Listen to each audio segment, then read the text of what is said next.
Salam Media Sriwijaya. Penyanyi dangdut Lesti Kejora melaporkan suaminya, Rizky Bilar terkait dugaan kasus kekerasan dalam rumah tangga KDRT.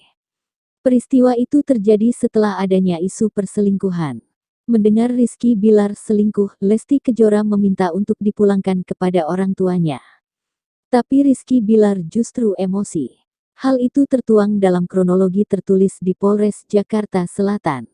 Setelah membuat laporan, dia menjalani proses visum di Polres Metro Jakarta Selatan, Rabu, tanggal 28 September, malam. Hal tersebut disampaikan oleh Kasih Humas Polres Metro Jakarta Selatan AKP Nurma Dewi. Menurutnya, Lesti Kejora ditemani kuasa hukumnya, Sandi Arifin dan pihak kepolisian ke rumah sakit.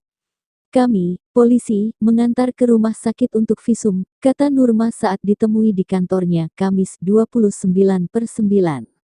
Nurma belum memerinci hasil visum Lesti Kejora.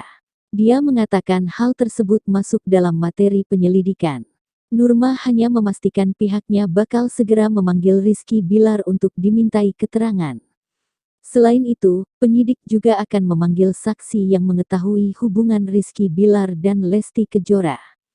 Kami pasti memanggil pihak-pihak yang terkait dalam kasus, jelasnya.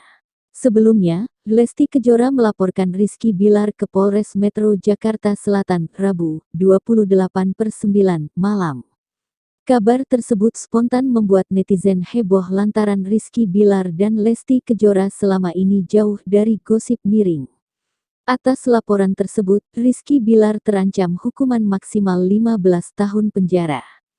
Sangkakan UU KDRT nomor 23 tahun 2004. Tuntutan paling tinggi 15 tahun, pungkasnya. Sampai saat ini pihak Lesti Kejora dan Rizky Bilar belum ada yang bisa dimintai keterangannya mengenai hal ini. Detikcom sudah mencoba menghubungi tapi belum ada balasan.